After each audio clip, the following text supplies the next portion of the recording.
अखिल भारतीय अखाड़ा परिषद के अध्यक्ष महंत नरेंद्र गिरी की संदिग्ध हालात में मौत के मामले में उनके शिष्य आनंद गिरी को पुलिस ने गिरफ्तार कर लिया है। यूपी पुलिस ने देर रात 1 घंटे की पूछताछ के बाद आनंद गिरी को गिरफ्तार किया, जिसके बाद यूपी पुलिस आनंद गिरी को लेकर प्रयागराज रवाना हो गई। महंत नरेंद्र गिरी की प्रयागराज में 1 दिन पहले संदिग्ध हालात में मौत हुई थी। यूपी पुलिस को उनके कमरे से एक सुसाइड नोट भी मिला था, जिसमें उन्होंने अपने शिष्य आनंद गिरी और प्रयागराज के हनुमान मंदिर के मुख्य पुजारी आद्य तिवारी और उनके बेटे संदीप तिवारी को मौत की वजह बताया था।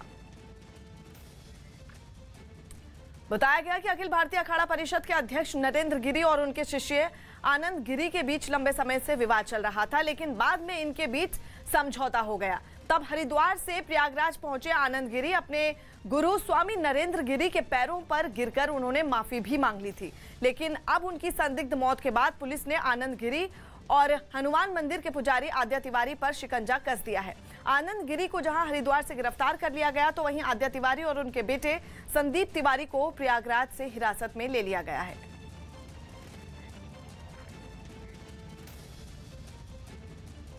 वहीं गिरफ्तारी से पहले महंत नरेंद्र गिरी के शिष्य आनंद गिरी ने अपने ऊपर लगे सभी आरोपों को खारिज कर दिया और इसके पीछे बड़ी साजिश की आशंका जताई। ये बहुत बड़ा षड्यंत्र है। हम गुरु शिष्य के बीच में कभी कोई विवाद नहीं रहा। ये उन लोगों की साजिश है जो सीधे सीधे मठ और मंदिर का पैसा साजिश के तहत अपने घरों तक पहुंचा रहे थे, जिनका 2000 का भी आमदनी नहीं थी। 5-5 करोड़ के 10-10 करोड़ के जिनके मकान हो गए। जिन लोगों ने सीधे तौर पे गुरुजी को ब्लैकमेल करके जो पैसा कमाया, उन लोगों की साजिश है और उस साजिश के तहत उनकी हत्या हुई है। उन्हीं की हत्या में जानबूझ करके मेरे नाम का आना ये षड्यंत्र का स्पष्ट रूप है। इससे पहले अखाड़ा परिषद के अध्यक्ष महंत नरेंद्र गिरी की संदिग्ध हालात में मौत के बाद हड़कंप मच गया। पुलिस के मुताबिक नरेंद्र गिरी का शव फंदे पर लटका हुआ मिला। पुलिस के मुताबिक कमरे का एक दरवाजा अंदर से बंद था और महंत नरेंद्र गिरी के शिष्यों ने दरवाजा तोड़कर उनका शव उतारा। पुलिस के मुताबिक नरेंद्र गिरी के कमरे से ही एक सुसाइड नोट भी मिला है, जिसमें महंत के शिष्य आनंद गिरी पर परेशान करने का आरोप लगाया गया है। तो वहीं नरेंद्र गिरी के करीबी महेंद्र राजेंद्रानंद ने सुसाइड नोट पर ही सवाल उठाए हैं। उनका कहना है कि जब महंत नरेंद्र गिरी को लिखना आता ही नहीं था, तो फिर सुसाइड नोट का सवाल ही नहीं उठता।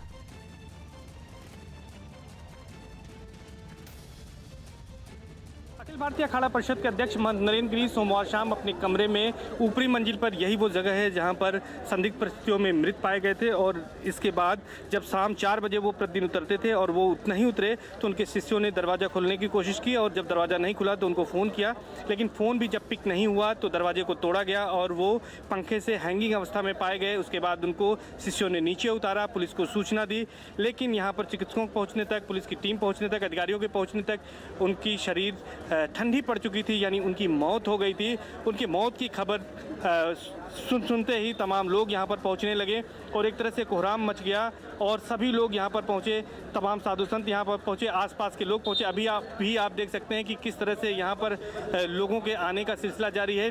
यहाँ पर मौके पर तत्काल IG Prayagraj KP Singh, DIG सर्वश्रेष्ठ त्रिपाठी, इसके साथ ही साथ डीएम यहाँ पर संजय खत्री और संजय गोयल यहाँ पर के कमिश्नर सहित तमाम आला अधिकारी यहाँ पर पहुँचे हुए हैं, वो यहीं पर मौजूद हैं। और इसके साथ साथ यहाँ पर बैरिकेड किया गया है और भीड़ को कंट्रोल करने के लिए यहाँ पर पुलिस बल को भी तैनात कर दिया गया है, ताकि किसी तरह की अव्यवस्था न हो। एक सुसाइड नोट मिला है, इसमें फॉरेंसिक टीमें यहाँ पर पहुँची थी, डॉग स्क्वाड पहुँचा था, जिन्होंने यहाँ पर फॉरेंसिक जो है वो साइंटिफिक जो एविडेंसेस हैं उनको कलेक्ट किया है। फॉरेंसिक टीम अभी यहाँ से बाहर निकली है और इसके साथ साथ जो यहाँ पर सुसाइड नोट है उसके मुताबिक आईजी जब आए तो सबसे पहले उन्होंने ये कहा था कि ये आत्महत्या है। वहीं यूपी के एडीजी लॉ प्रशांत कुमार ने महंत नरेंद्र गिरी की संदिग्ध मौत के मामले में क्या कहा, आइए आपको सुनवाते हैं। प्रयागराज परिक्षेत्र के आईजी को दूरभाष पे ये सूचना प्राप्त हुई कि अखिल भारतीय अखाड़ा परिषद के अध्यक्ष महंत नरेंद्र गिरी जी ने आत्महत्या कर ली है। ये सूचना उनके शिष्य के द्वारा दी गई। मौके पे से ये बताया गया है कि दरवाज़ा पूर्व में बंद था।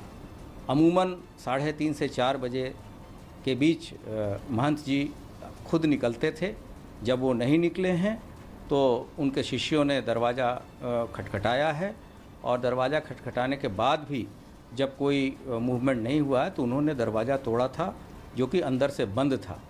और उसके उन्होंने देखा कि महंत जी की बॉडी एक नायलॉन के धागे से लटकी हुई है पंखे से, और उसको वहाँ फिर पुलिस के प्रेजेंस में उसको उतारा गया है।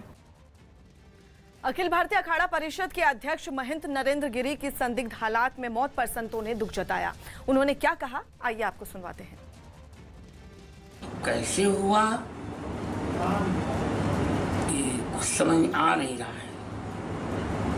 लोकोत्तराणम चेतांसी को विज्ञात में हर्षि, लोकोत्तर लोगों के चित्त को कौन समझे। व्यक्तिगत रूप से मैं बहुत व्यथित हूँ। कुछ लोग कुछ कह रहे हैं। एसपी ने बयान दे दिया कि फांसी के फंदे पर लटका उस शरीर मिला, पोस्टमार्टम के लिए गया। क्या कहा जाए इसकी, कोई कोई अंतर व्यथा रही होगी। महंत नरेंद्र गिरी जी की मृत्यु पर अखिल भारतीय संत समिति शोक संवेदना व्यक्त करती है, परंतु सर्वदा विवादों से घिरे रहने वाले श्री महंत नरेंद्र गिरी जी गुरु शिष्य का विवाद अथवा अखाड़ों के अंदर के विवाद, कई तरीके के विवाद ऐसे थे और उसमें जो 2-3 बातें महत्वपूर्ण सामने आ रही हैं कि एक 2-3 पेज का सुसाइड नोट बरामद हुआ, तो नरेंद्र गिरी जी हस्ताक्षर कर लें यही बहुत बड़ी बात थी। ऐसी परिस्थिति में कहीं किसी को फंसाने के लिए गहरा षड्यंत्र करके हत्या तो नहीं की गई है, ये जांच का विषय है। उनका इस तरह से रहस्यमय तरीके से जाना, वो किसी भी तरह से अंतरात्मा को स्वीकार ही नहीं हो रहा है। प्रथम तो उनके जाने से जहाँ एक और सनातन संस्कृति की अपूर्णीय क्षति हुई है, वहीं पर एक बहुत बड़ा इससे एक रहस्य सामने आ रहा है कि आखिर ऐसा कैसे हो सकता है। अब आपको बताते हैं कि नरेंद्र गिरी का अपने शिष्य आनंद से क्या विवाद था। दरअसल आनंद गिरी को अखाड़ा परिषद से निकाला गया था। बागंबरी गद्दी मठ से आनंद को हटा दिया गया था। दोनों के बीच आरोप प्रत्यारोप भी हुए। इस मामले में कई साधु संतों ने नरेंद्र गिरी का समर्थन किया। हालांकि बाद में आनंद गिरी ने माफी मांगी, लेकिन माफी के बाद भी निष्कासन वापस नहीं हुआ।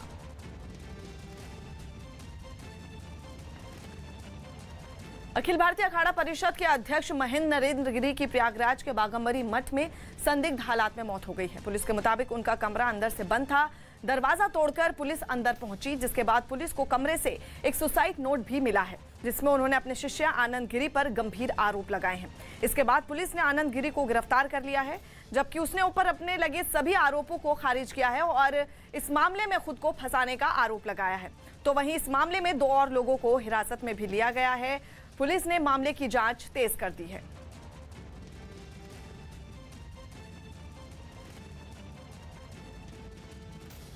अखिल भारतीय अखाड़ा परिषद के अध्यक्ष महंत नरेंद्र गिरी के निधन पर अयोध्या के संतों ने दुख जताया और मामले में जांच की मांग की। बहुत ही दुखद है और भगवान से प्रार्थना करेंगे कि आत्मा की शांति प्रदान हो, क्योंकि साधु समाज की तो अपार क्षति है इसके नाते, क्योंकि लगातार अखाड़ा परिषद के अध्यक्ष जी नरेंद्र गिरी जी महाराज लगातार उनके मन में, उनके ध्येय में रहता था कि सनातन धर्म संस्कृति किस प्रकार से जो वसुदेव कुटुंबकम की भाव रहती थी, जो अखंड भारत की भाव रहता था, जिस प्रकार से सनातन धर्म संस्कृति में किसी भी प्रकार के अपवाद होता था तो तुरंत वो आगे आते थे और उसको सॉर्ट आउट करके और शांति का काम करते थे। बहुत दुखद है, बहुत बड़ी क्षति हुई है संत समाज की, क्योंकि अखाड़ा परिषद के अध्यक्ष थे और बहुत धाकड़ और बहुत ही योग्य व्यक्ति थे। यह हमारे सनातन धर्म का बहुत बड़ी क्षति हुई है और ये क्यों हो गया, ऐसा कैसे हुआ, इसका तो जांच का विषय है। अखिल भारतीय अखाड़ा परिषद के अध्यक्ष महंत नरेंद्र गिरी के निधन पर बीजेपी नेताओं ने भी दुख जताया। और से बहुत दुखी हूँ। महाराज जी जैसा साहसी व्यक्ति, संघर्षशील व्यक्ति, अगर जो भी शिकायतें हैं, जो घटनाएं हैं, जो भी परिस्थितियां हैं, वो जांच होगी। जो भी उसका दोषी होगा, अगर आत्महत्या किया है, जिन कारणों से किया है, उसके जो दोषी होंगे उनके खिलाफ भी बहुत कठोर कार्रवाई होगी। और अगर उनके साथ कोई अन्य प्रकार से कोई साजिश की गई होगी तो उसके लिए भी जो भी जांच जरूरत होगी वह जांच करेंगे। परिस्थितियों से निपटने की क्षमता भी रखते थे और हनुमान जी के परम भक्त थे।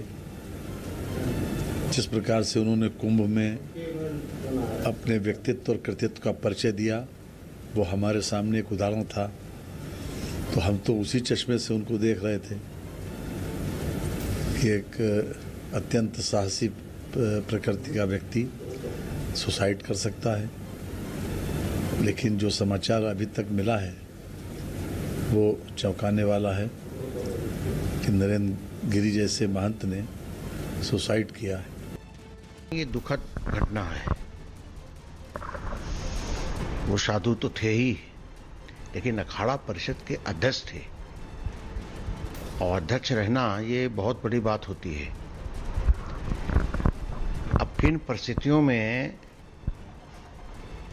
हत्या हुई है या आत्महत्या की है, ये तो जांच का विषय है।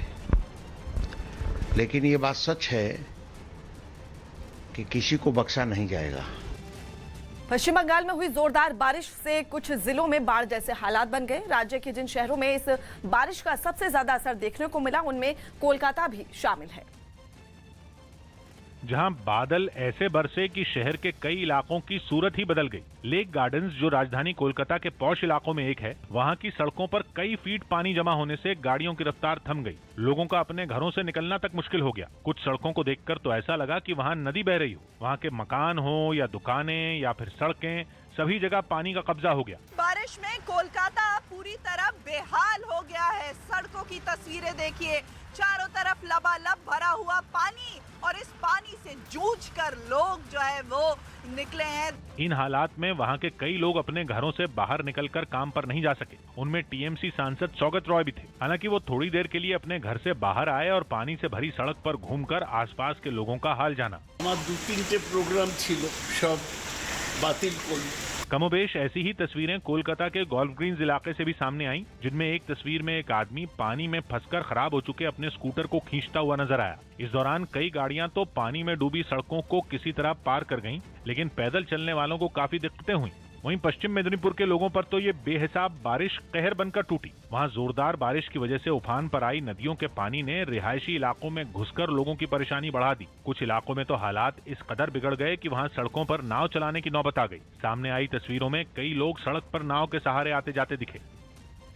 मुंबई के वर्सोवा में गणपति विसर्जन के दौरान 5 बच्चे समंदर में डूब गए, जिनमें 2 की मौत हो गई। एक दिन पहले हुए इस हादसे में 2 बच्चों को उसी वक्त किसी तरह से बचा लिया गया था, जिन्हें समंदर से निकालने के बाद तुरंत अस्पताल भेजा गया। हादसे के बाद की कुछ तस्वीरें भी सामने आईं, जिनमें एक पुलिस वाला एक बच्चे को अपने कंधे पर उठाकर गाड़ी की तरफ भागता दिखाई दिया। आसपास के कुछ लोग भी उसकी मदद के लिए उसके साथ दौड़ते नजर आए। वहीं दूसरे बच्चों की तलाश में कई घंटों तक रेस्क्यू ऑपरेशन चलाया गया। राहत और बचाव की कई टीमें समंदर के किनारे इस काम में जुटी दिखी। मुंबई पुलिस, फायर ब्रिगेड और इसके अलावा बीएमसी के लाइफ गार्ड और अब जबकि कोस्ट गार्ड की मदद ली जा रही है। इस ऑपरेशन के दौरान राहत दल के सामने कई मुश्किलें भी आईं। समंदर में उठ रही तेज लहरों की वजह से उन्हें कई बार इस अभियान को रोकना पड़ा। रूस के पर्म शहर में एक मेडिकल यूनिवर्सिटी में ऐसा गोलीकांड हुआ कि शिक्षा का मंदिर शमशान बन गया। एक हमलावर ने वहां अंधाधुंध फायरिंग की, जिसमें 8 लोगों की मौत हो गई। हालांकि हमलावर अब पुलिस की गिरफ्त में है, लेकिन उससे पहले उसने इतना आतंक मचाया कि यूनिवर्सिटी में लाशें बिछ गईं। बताया गया कि बंदूकबाज के सिर पर भूत सवार देख छात्रों और यूनिवर्सिटी स्टाफ ने खुद को कमरों में बंद कर लिया। लेकिन जब हमलावर वहां भी आ धमका तो उनके सामने एक तरफ कुआं और दूसरी तरफ खाई वाले हालात हो गए। जब कुछ नहीं सूझा तो जान बचाने के लिए छात्र यूनिवर्सिटी की पहली मंजिल से नीचे ही कूद गए। मौत को सामने देखकर छात्रों के मन में हाथ पैर टूटने का डर ही नहीं रहा। जिस वक्त वो बिल्डिंग से कूद रहे थे उस वक्त पीछे से गोलियों की जोरदार गूंज भी सुनाई दी। वहीं एक ऐसा वीडियो भी सामने आया जिसमें शिकार की तलाश में हमलावर यूनिवर्सिटी कैंपस में इधर उधर मंडराता दिखा। रूस की इस यूनिवर्सिटी में कई भारतीय छात्र भी पढ़ते हैं। हालांकि यूनिवर्सिटी के डेप्यूटी डीन डॉक्टर विकास सक्सेना ने बताया कि भारतीय छात्रों को एक खरोंच तक नहीं आई। 1,500 इंडियन स्टूडेंट्स पढ़ते हैं अलग अलग स्टेट से। मैं सभी पेरेंट्स को बोलना चाहता हूं, सारे स्टूडेंट सेफ हैं। यूनिवर्सिटी में गोलीबारी की घटना ने सुरक्षा एजेंसियों के कान खड़े कर दिए। उनकी गाड़ियां दौड़ी दौड़ी यूनिवर्सिटी में दाखिल हुईं और फिर यूनिवर्सिटी किसी छावनी में बदली नजर आई। पुलिस ने गोलीबारी करने वाले को तो हिरासत में ले लिया, लेकिन गोलीबारी की रोंगटे खड़े कर देने वाली निशानियां यूनिवर्सिटी से मिट न सकी। वहीं हमलावर के चंगुल से बचकर लोगों ने राहत की सांस तो ली, लेकिन उनके चेहरे की रंगत भी उड़ी नजर आई। पंजाब कांग्रेस में चल रही सियासी उठापटक के बीच कांग्रेस विधायक चरणजीत सिंह चन्नी ने मुख्यमंत्री पद की शपथ ली। राजभवन में हुए शपथ समारोह में राज्यपाल बनवारी लाल पुरोहित ने उन्हें पद और गोपनीयता की शपथ दिलाई। और साथ में दोनों डिप्टी सीएम सुखजिंदर रंधावा और ओपी सोनी ने भी शपथ ली। इस शपथ समारोह में कांग्रेस नेता राहुल गांधी और पंजाब कांग्रेस अध्यक्ष नवजोत सिंह सिद्धू मौजूद रहे, लेकिन पूर्व मुख्यमंत्री कैप्टन अमरिंदर सिंह नजर नहीं आए। राजभवन में हुए इस कार्यक्रम में राज्यपाल बनवारी लाल पुरोहित ने चमकौर साहिब सीट से विधायक चरणजीत सिंह चन्नी को मुख्यमंत्री पद की शपथ दिलाई। मैं चरणजीत सिंह चन्नी ईश्वर की सौं चुकता हाँ। शपथ ग्रहण के बाद सिद्धू ने नए मुख्यमंत्री को फूलों का गुलदस्ता देकर बधाई दी। इसके बाद मंच पर पहुंचे राहुल गांधी से मुख्यमंत्री चन्नी ने आशीर्वाद लिया और फिर सभी ने एक साथ फोटो खिंचवाई। शपथ ग्रहण के तुरंत बाद उन्होंने अपना कामकाज भी संभाल लिया, जिसकी कुछ तस्वीरें भी सामने आईं, जिनमें एक तस्वीर में कुछ नेता नए मुख्यमंत्री को बधाई देते और उनका मुंह मीठा कराते दिखे, जबकि दूसरी तस्वीर में चन्नी समेत दूसरे नेता सिद्धू को मिठाई खिलाते नजर आए। इसके बाद सीएम चरणजीत सिंह चन्नी ने सिद्धू और हरीश रावत की मौजूदगी में एक प्रेस कॉन्फ्रेंस की, जिसमें उन्होंने कैप्टन अमरिंदर सिंह के काम की तारीफ करते हुए अपनी सरकार का एजेंडा साफ किया। हाईकमान ने 18 मुद्दे दिते, वो एक-एक करके हुणे पूरे होंगे, अगे नहीं पावांगे। साथ ही उन्होंने अगले साल राज्य में होने वाले विधानसभा चुनाव को देखते हुए कुछ वादे भी किए, जिनमें किसानों के मुद्दे को नए मुख्यमंत्री ने जोर शोर से उठाया और ये ऐलान किया कि वो केंद्र से तीनों कृषि सुधार कानूनों को वापस लेने की अपील करेंगे। लेकिन नए सीएम बनने के साथ ही पंजाब कांग्रेस में नया विवाद भी खड़ा हो गया और सुनील जाखड़ ने हरीश रावत के एक दिन पहले दिए गए बयान पर ऐतराज जताया, जिसमें न्यूज 18 से बातचीत में रावत ने अगला चुनाव नवजोत सिंह सिद्धू की अगुवाई में लड़ने की बात कही थी। नवजोत सिंह सिद्धू हमारे प्रदेश कांग्रेस के अध्यक्ष हैं। हम उनको सामने रख करके, जिसमें मुख्यमंत्री भी होंगे, सब लोग होंगे, आगे बढ़ेंगे, चुनाव में रहेंगे। रावत के इसी बयान पर सुनील जाखड़ ने पहले ट्वीट कर अपनी नाराजगी जताई और फिर मीडिया से बातचीत में भी उन्होंने इसके संकेत दिए। सवाल नहीं है, वो चिंता व्यक्त की है मैंने। अगला चेहरा जो होगा नहीं होगा वो प्रेरोगेटिव हाई कमांड का है। लेकिन जाखड़ के इस ऐतराज पर पंजाब कांग्रेस के प्रभारी हरीश रावत ने खुलकर कुछ नहीं कहा, जबकि दिल्ली में कांग्रेस प्रवक्ता रणदीप सुरजेवाला ने इस पर सफाई दी। संगठन के प्रमुख और मुखिया सरदार नवजोत सिंह सिद्धू हैं। कांग्रेस की सरकार के मुखिया और चेहरे सरदार चरणजीत सिंह चन्नी हैं और ये दोनों हमारे मित्र कांग्रेस के सब नेताओं के साथ मिलकर पंजाब का चुनाव मिलकर लड़ेंगे। हालांकि इस विवाद के बीच नए मुख्यमंत्री ने दोनों डिप्टी सीएम के साथ सचिवालय पहुंचकर अपनी पहली कैबिनेट बैठक की। जावेद अख्तर के खिलाफ कंगना ने शिकायत दर्ज करवाई। जावेद अख्तर के मानहानि केस में कंगना रनौत मुंबई की अंधेरी कोर्ट में पेश हुई। इस पेशी के दौरान कंगना ने जावेद अख्तर पर धमकी देने समेत कई धाराओं में शिकायत की। यही नहीं, कंगना ने इस मामले की सुनवाई दूसरे जज से भी करवाने की मांग की। AIMIM को बीजेपी की बी टीम बताने के मुद्दे पर असदुद्दीन ओवैसी ने कांग्रेस पर तंज कसा। साथ ही उन्होंने कांग्रेस को अपनी चिंता करने की सलाह भी दी। अब ये बी टीम हम बोले तो हम कांग्रेसियों को बोले कि हमको बी टीम मत बोलो, ए टीम बोलो, थोड़ा बढ़ाओ नाम को। तो इनको अपनी फिक्र नहीं है। ओवैसी के इस तंज पर कांग्रेस ने भी पलटवार करने में देर नहीं लगाई। ओवैसी इस तरह का जो मत व्यक्त कर रहे हैं वो हताश होकर कर रहे हैं और अब उनकी भी दुकान बंद होने का समय आ गया है। अहमदाबाद में नगर निगम ने वैक्सीन नहीं लगवाने वालों पर सख्ती बढ़ा दी। अब ऐसे लोग सार्वजनिक जगहों पर नहीं जा पाएंगे जिन्होंने वैक्सीन की एक भी डोज नहीं लगवाई। अब निगम बसों और पार्क में सुबह की सैर करने वालों से भी वैक्सीन सर्टिफिकेट की मांग करेगा। बीजेपी ने संजय उपाध्याय को महाराष्ट्र से राज्यसभा उपचुनाव के लिए उम्मीदवार बनाया। वो अभी मुंबई बीजेपी के महासचिव हैं। इसी सीट पर कांग्रेस ने रजनी पाटिल को चुनाव में मैदान में उतारा है। महाराष्ट्र से ये सीट कांग्रेस नेता राजीव सातव के निधन के बाद खाली हुई है। हरियाणा के रोहतक में सैकड़ों छात्रों ने सेना की भर्ती परीक्षा रद्द होने के खिलाफ प्रदर्शन किया। इन लोगों की मांग है कि सेना में भर्ती के लिए होने वाली परीक्षा की तारीख की घोषणा जल्द की जाए और इसके लिए उन्होंने रोहतक की सड़कों पर प्रदर्शन किया। ये सभी प्रदर्शनकारी सबसे पहले वहां के एक स्टेडियम में जमा हुए और फिर एक जुलूस की शक्ल में मिनी सचिवालय की तरफ बढ़ गए। इस दौरान हाथों में तिरंगा लिए इन छात्रों ने खूब नारे भी लगाए। छात्रों के इस मार्च को देखते हुए मिनी सचिवालय पर सुरक्षा बढ़ा दी गई ताकि ये लोग अंदर न घुस सकें। इसके बाद प्रदर्शनकारी बिना किसी हंगामे के मेन गेट के सामने ही बैठ गए। तो हमारी बत्ती जल्द कराओ, जितने भैया की उम्र चली गई कुछ ना कुछ हिसाब बंदोबस्त करो। बताया गया कि सेना की ये भर्ती परीक्षा अब तक 5 बार रद्द हो चुकी है। मुंबई पुलिस की क्राइम ब्रांच ने पॉर्न वीडियो मामले में चार्जशीट दाखिल कर दी है। चार्जशीट के मुताबिक शिल्पा शेट्टी के पति राज कुंद्रा की योजना 100 से ज्यादा अश्लील वीडियो को बेचने की थी। न्यूज 18 के दिवाकर सिंह की रिपोर्ट है कि मुंबई पुलिस ने राज कुंद्रा पर लगाए आरोपों से जुड़े कई डिजिटल सबूत चार्जशीट के साथ जोड़े हैं, जिनमें कुछ पावर पॉइंट प्रेजेंटेशन और कुछ ईमेल भी शामिल हैं। पुलिस का दावा है कि ये सारा डेटा राज कुंद्रा और उनकी कंपनी के लैपटॉप और फोन से मिला है, जिनमें राज के कारोबार के आगे के प्लान भी शामिल हैं। चार्जशीट के मुताबिक राज कुंद्रा करीब 9 करोड़ रुपए में 119 अश्लील वीडियो बेचने की फिराक में थे, जिसके लिए वो कुछ लोगों से लगातार बातचीत कर रहे थे और इसी से जुड़ी व्हाट्सएप चैट भी मुंबई पुलिस के हाथ में लगी है। पुलिस का दावा है कि राज कुंद्रा इस डील के लिए मोनिका नाम की महिला के साथ लगातार संपर्क में थे।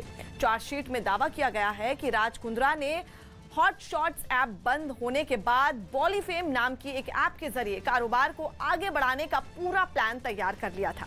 मुंबई पुलिस की इस चार्जशीट से राज कुंद्रा की पॉर्न वीडियो मामले में मुश्किलें और बढ़ सकती है। अमेरिका के कैलिफोर्निया में जंगल में एक बार फिर आग सुलग उठी। वहां लगी आग से पेड़ों को बचाना प्रशासन के लिए एक बड़ी चुनौती साबित हुआ और इसके लिए उन लोगों ने एड़ी चोटी का जोर लगा दिया। जॉनसनडेल इलाके में कई साल से मौजूद खास जंगल को भी इस आग ने भारी नुकसान पहुंचाया। बताया गया कि दुनिया का सबसे ऊंचा पेड़ भी इसी जंगल में मौजूद है, जिसे बचाने के लिए दमकल विभाग के लोग जुटे नजर आए। जंगल को बचाने की इस कवायद में सेना के हेलीकॉप्टर भी जुटे दिखे। दूसरी तरफ लकड़ी के पुल और कुछ साइन बोर्ड को एक खास कवर से ढक दिया गया ताकि वो आग की जद में न आ पाए। हालांकि इन जंगलों से उठने वाले धुएं ने दमकल विभाग के काम को और मुश्किल बना दिया। मध्य प्रदेश के मंत्री भूपेंद्र सिंह ने ओबीसी को 27% आरक्षण नहीं मिल पाने के लिए देश के पहले प्रधानमंत्री जवाहरलाल नेहरू को जिम्मेदार ठहराया। उन्होंने जातिगत जनगणना को उस समय रोका था और नहीं तो ये अधिकार ओबीसी का उसी समय बन जाता। तो इसमें एक बड़ा कारण नेहरू जी भी है। नौकरशाहों पर दिए विवादास्पद बयान पर उमा भारती ने खेद जताया। बीजेपी नेता उमा भारती के दिए गए एक बयान पर सियासत गर्मा गई। 2 दिन पहले उन्होंने भोपाल में हुए एक कार्यक्रम में नौकरशाहों पर विवादास्पद बयान दे दिया था। आप तो गलत है भैया, ब्यूरोक्रेसी कुछ नहीं होती, चप्पल उठाने वाली होती है, चप्पल उठाती है हमारी। उमा भारती के इस बयान के बहाने कांग्रेस ने बीजेपी को घेरने की कोशिश की। क्या उमा जी के बयान से भाजपा नेतृत्व तो सहमत है कि नहीं, भाजपा को स्पष्ट करना चाहिए। मामले ने जब तूल पकड़ा तो उमा भारती ने ट्वीट कर इस मुद्दे पर सफाई दी और उन्होंने नौकरशाहों पर दिए गए अपने बयान पर दुख भी जताया। आईपीएल के पहले मैच में घायल हुए चेन्नई सुपर किंग्स के बल्लेबाज अंबाती रायडू के प्रशंसकों के लिए राहत की खबर है। टीम मैनेजमेंट ने बताया कि रायडू के एक्सरे में मामूली चोट की बात सामने आई और उम्मीद है कि वो अगले मैच तक फिट हो जाएंगे। स्वास्थ्य मंत्री मनसुख मांडविया ने एम्स दिल्ली में एक बैठक की। इस बैठक में देश भर के 6 एम्स के डॉक्टर और अधिकारी भी शामिल हुए। इसमें स्वास्थ्य मंत्री ने एम्स के विकास और बीमारियों की रिसर्च पर विशेषज्ञों से बात की। साथ ही सभी एम्स को आपस में सहयोग करने का सुझाव दिया। बीजेपी अध्यक्ष जेपी नड्डा ने एम्स दिल्ली में बनाए गए वैक्सीनेशन सेंटर का दौरा किया। इस दौरान उन्होंने वैक्सीन अभियान को सफल बनाने के लिए मेडिकल स्टाफ का शुक्रिया अदा किया। नड्डा के साथ एम्स में केंद्रीय स्वास्थ्य मंत्री मनसुख मांडविया भी मौजूद रहे। मुझे खुशी है कि इस वैक्सीनेशन कार्यक्रम में सभी लोगों ने अपना योगदान किया है। गर्भवती महिलाओं और उनके बच्चों पर कोरोना वैक्सीन का क्या असर हुआ, इस पर सुप्रीम कोर्ट ने केंद्र सरकार से जवाब मांगा। इससे पहले अदालत में ये याचिका दाखिल की गई कि जो महिलाएं गर्भवती हैं या बच्चों को अपना दूध पिलाती हैं, उन्हें वैक्सीन में प्राथमिकता दी जानी चाहिए। इसी अर्जी में ये भी पूछा गया कि क्या ऐसी गर्भवती महिलाओं और उनके बच्चों पर इस वैक्सीन का खराब असर तो नहीं हुआ। क्या इस पर कोई रिसर्च हुई? इसी पर सरकार को 2 हफ्तों में अपना जवाब दाखिल करना होगा। कोरोना की तीसरी लहर की आशंका के बीच दिल्ली एम्स में देश की सबसे बड़ी लैब तैयार की गई है। दावा है कि इस लैब से 20 मिनट के अंदर ब्लड रिपोर्ट मिल जाएगी, जिसका जायजा लेने खुद स्वास्थ्य मंत्री मनसुख मांडविया दिल्ली एम्स पहुंचे, जहां डॉक्टरों ने स्वास्थ्य मंत्री को लैब से जुड़ी हर जानकारी दी और ये भी दिखाया कि कैसे इस आधुनिक लैब में मरीजों से लिए गए सैंपल की जांच मिनटों में की जा सकती है।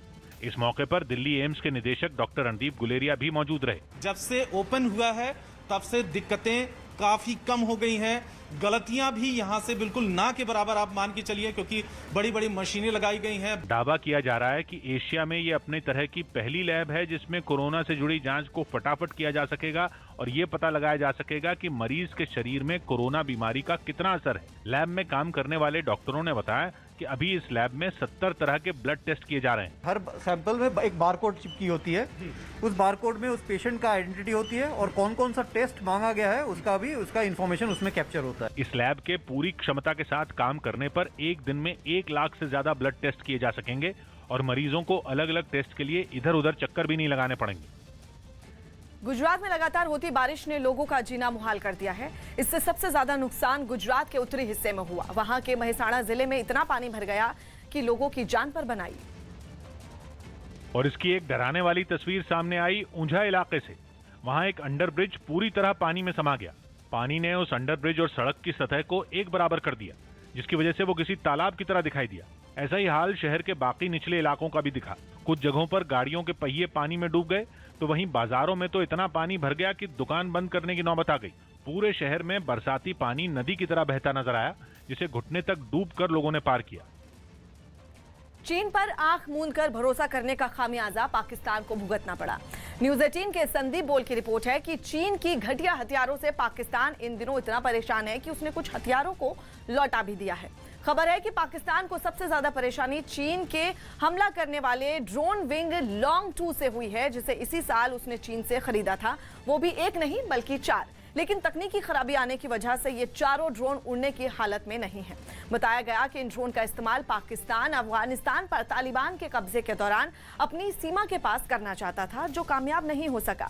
चीन का दावा है कि ये ड्रोन अपने साथ मिसाइल लेकर जाकर सटीक निशाने पर हमला कर सकता है। मध्य प्रदेश में करीब 1.5 साल बाद शर्तों के साथ प्राइमरी स्कूल खोल दिए गए। कोरोना की वजह से राज्य सरकार ने छोटे बच्चों के स्कूल जाकर पढ़ाई करने पर रोक लगाई थी। लेकिन इस महामारी का खतरा कम होते ही सरकार ने छोटे बच्चों को भी स्कूल जाने की इजाजत दे दी, जिसके बाद टीकमगढ़ से सामने आई तस्वीरों में एक सरकारी स्कूल में पहुंचे बच्चे काफी खुश दिखाई दिए। 18 महीने बाद अपने दोस्तों और टीचरों से मिलने की खुशी उनके चेहरे पर साफ नजर आई। बच्चों के चेहरे पर खुशी खास तौर पर दिखाई दे रही है। देखिए, आप बच्चे सुबह से अपने स्कूल का इंतजार कर रहे थे। इस दौरान वहां कोरोना के खतरे का भी पूरा ख्याल रखा गया।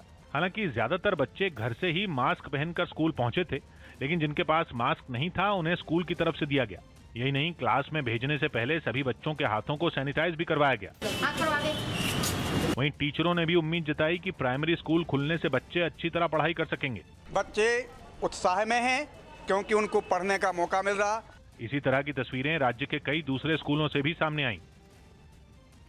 घरेलू क्रिकेटरों की मैच फीस बढ़ गई। बीसीसीआई ने घरेलू क्रिकेटरों को तोहफा देते हुए उनकी मैच फीस बढ़ा दी। अब 40 से ज्यादा मैच खेलने वाले खिलाड़ियों को 60,000 रुपए हर मुकाबले के मिलेंगे। इसके अलावा पिछले साल कोरोना संकट में घरेलू मुकाबले नहीं होने पर खिलाड़ियों को मैच फीस की 50% रकम और दी जाएगी। हालांकि ये 50% राशि उन्हीं खिलाड़ियों को मिलेगी जिन्होंने 2019 में घरेलू मुकाबले खेले। यही नहीं, बीसीसीआई ने अंडर 19 पुरुष और महिला क्रिकेटरों के भी पैसे बढ़ाने का फैसला लिया। कांग्रेस महासचिव प्रियंका गांधी इस महीने के आखिर में यूपी के मेरठ जाएंगी और फिर उनका वाराणसी दौरा भी होगा। इस दौरान वो पार्टी के ट्रेनिंग प्रोग्राम में कार्यकर्ताओं को अगले साल होने वाले यूपी विधानसभा चुनाव के लिए जीत का मंत्र देंगी और कई किसानों से भी बात करेंगी। दिल्ली पुलिस के स्पेशल सेल ने एक उग्रवादी संगठन के कमांडर को गिरफ्तार कर लिया। मणिपुर में कुछ पुलिस वालों से हथियार छीनने, डकैती और अवैध वसूली समेत कई मामलों में पुलिस को इसकी तलाश थी। राजस्थान ही नहीं, छत्तीसगढ़ में भी मुख्यमंत्री बदलने की मांग ने एक बार फिर जोर पकड़ लिया। न्यूज 18 के आदित्य राय की खबर है कि वहां के कुछ नेताओं और विधायकों ने इस मुद्दे पर पार्टी के शक्ति ऐप से कार्यकर्ताओं की राय लेने की मांग उठाई है, जिसका जिक्र उन्होंने पार्टी फोरम में भी किया है। और खबर है कि अब ये सिफारिश छत्तीसगढ़ कांग्रेस के प्रभारी पीएल पुनिया से की गई है। सूत्रों के मुताबिक मुख्यमंत्री खेमे के कुछ विधायकों ने पार्टी के शक्ति ऐप से राय लेने के संकेत दिए हैं, जबकि टीएस सिंह देव गुट की ओर से 2.5 साल वादा निभाने की बात पर भी जोर दिया गया है। राज्य में सरकार बनने के समय सीएम चुनने के लिए राहुल गांधी ने इसी शक्ति ऐप से कार्यकर्ताओं से राय ली थी और अब एक बार फिर इसी ऐप के जरिए रायशुमारी की चर्चा जोरों पर है। अमेरिका के टेक्सास से हैरान करने वाला वीडियो सामने आया। वहां सेना का एक विमान अचानक हादसे का शिकार हो गया। विमान के क्रैश होते ही उस इलाके में काला धुआं छा गया, जिसके बाद तुरंत राहत और बचाव का काम शुरू कर दिया गया। प्रशासन ने फौरन वहां दमकल की गाड़ी भेजी। इसके साथ ही एम्बुलेंस भी मौके पर मौजूद नजर आई। बताया गया कि हादसे के वक्त मौजूद दोनों पायलट ने क्रैश होने से पहले ही उसमें से छलांग लगा दी, जिसकी वजह से उनकी जान बच गई। दिल्ली से एक हैरान करने वाला वीडियो सामने आया। वहां एक आदमी पर कुछ बदमाशों ने सरेआम हमला कर दिया। बताया गया कि बिहार के सीतामढ़ी का रहने वाला वो आदमी पंचायत चुनाव में प्रत्याशी है और अपने गांव के दिल्ली में रहने वाले लोगों से वोट मांगने पहुंचा था, लेकिन तभी बदमाशों ने उस पर हमला बोल दिया। इस घटना का एक सीसीटीवी वीडियो भी सामने आया, जिसमें 2 लोग सड़क से गुजर रहे प्रधान प्रत्याशी को जमकर पीटते नजर आए। एक बदमाश ने उस पर डंडों की बौछार कर दी, जबकि दूसरा उसे लातों और घूंसों से पीटता हुआ दिखाई दिया। वो आदमी जमीन पर गिर पड़ा, लेकिन हमलावर इसके बाद भी उसे पीटते रहे। इस दौरान वहां अच्छी खासी भीड़ भी मौजूद थी, लेकिन किसी ने भी हमलावरों को रोकने की कोशिश तक नहीं की।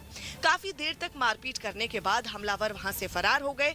इसके बाद कुछ लोग भागकर वहां पहुंचे और बुरी तरह घायल प्रधान प्रत्याशी को उठाकर अस्पताल पहुंचाया।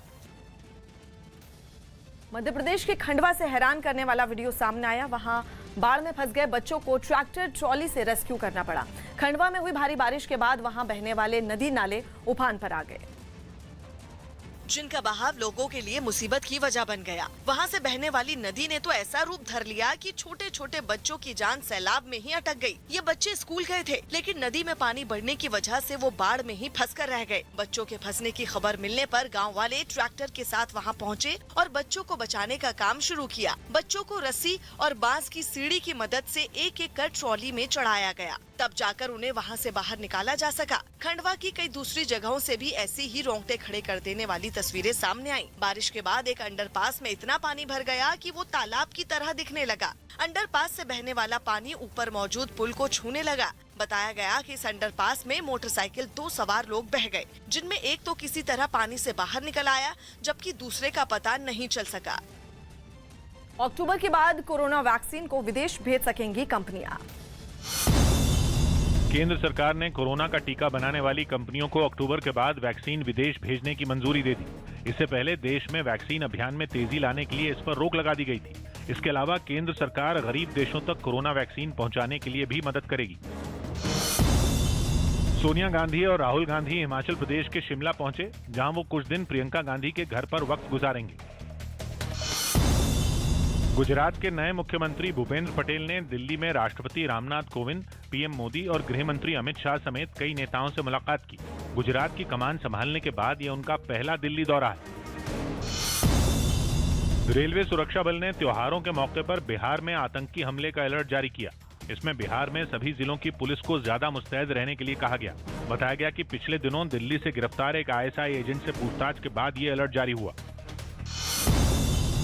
ईडी की एक टीम यूपी की सीतापुर जेल पहुंची और वहां बंद समाजवादी पार्टी के सांसद आजम खान से मनी लॉन्ड्रिंग से जुड़े एक मामले में पूछताछ की। यूपी के सिद्धार्थनगर में एनडीआरएफ ने भूकंप से निपटने की अपनी तैयारियों को परखने के लिए एक मॉक ड्रिल की। इसके पीछे का मकसद ये था कि जब कभी भूकंप में लोग ऊंची इमारतों में फंस जाएं, तो उन्हें फौरन किस तरह सुरक्षित निकाला जाए। स्कूल की इमारत में एनडीआरएफ ने मॉक ड्रिल के जरिए अपनी तैयारियों को परखा। वहां से सामने आई तस्वीरों में एनडीआरएफ की टीम एक्शन में नजर आई। कुछ जवान जमीन पर तो कुछ इमारत की छत पर डेरा जमाए दिखे और फिर शुरू हुआ सांसें अटका देने वाला स्टंट। रस्सी के सहारे इनमें कुछ जवान इमारत के ऊपर चढ़ते और नीचे उतरते नजर आए। इसी बीच एक जवान गोद में बच्चा बनी एक डॉल को लिए उस इमारत से रस्सी की मदद से नीचे उतरा और फिर उसे मेडिकल जांच के लिए ले जाता दिखाई दिया। इसके अलावा भूकंप के बाद मकानों में फंसे लोगों को कैसे निकाला जाए, इसका भी अभ्यास किया गया। एनडीआरएफ ने अपने भी डिस्प्ले किए हैं कि हाउ दे रेस्क्यू, कैसे वो रेस्क्यू करते हैं, कैसे सर्च ऑपरेशंस करते हैं। इस पूरी मॉक ड्रिल के दौरान स्कूल के छात्रों को भी शामिल किया गया ताकि जरूरत पड़ने पर लोगों को बचाने में वो भी मदद कर सकें। खबर है कि पंजाब कांग्रेस में विवाद निपटने के बाद अब आलाकमान ने राजस्थान कांग्रेस में चल रहे घमासान से निपटारे के लिए तैयारियां तेज कर दी हैं। न्यूज़ 18 के भवानी सिंह की रिपोर्ट है कि इन अटकलों ने उस वक्त जोर पकड़ा जब 17 सितंबर को सचिन पायलट ने दिल्ली में राहुल गांधी से मुलाकात की थी। सूत्रों के मुताबिक करीब 1.5 घंटे चली इस मुलाकात में 3 मुद्दों पर चर्चा हुई, जिनमें प्रदेश में संगठन के साथ गहलोत मंत्रिमंडल में बड़े बदलाव पर चर्चा शामिल है, जबकि सचिन पायलट को फिर राजस्थान कांग्रेस का प्रदेश अध्यक्ष बनाने को लेकर भी चर्चा होने का दावा पायलट के समर्थकों ने किया है। खबर है कि संगठन और मंत्रिमंडल में ये बदलाव अगले महीने किया जा सकता है, लेकिन बदलाव के लिए कांग्रेस हाईकमान सीएम अशोक गहलोत के स्वास्थ्य में सुधार और उनके कामकाज शुरू करने का इंतजार कर रही है, जिसके संकेत राजस्थान कांग्रेस के प्रभारी अजय माकन ने हाल ही में दिए थे। पंजाब में हुआ उसी की तर्ज पे राजस्थान में भी कांग्रेस आलाकमान जल्दी ही नीतिगत फैसला करके और यहाँ भी नेतृत्व परिवर्तन जल्दी करेगा। दिल्ली के पास यूपी के गौतम बुद्ध नगर जिले में राज्य के मुख्यमंत्री योगी आदित्यनाथ के स्वागत की तैयारियां जोरों पर हैं।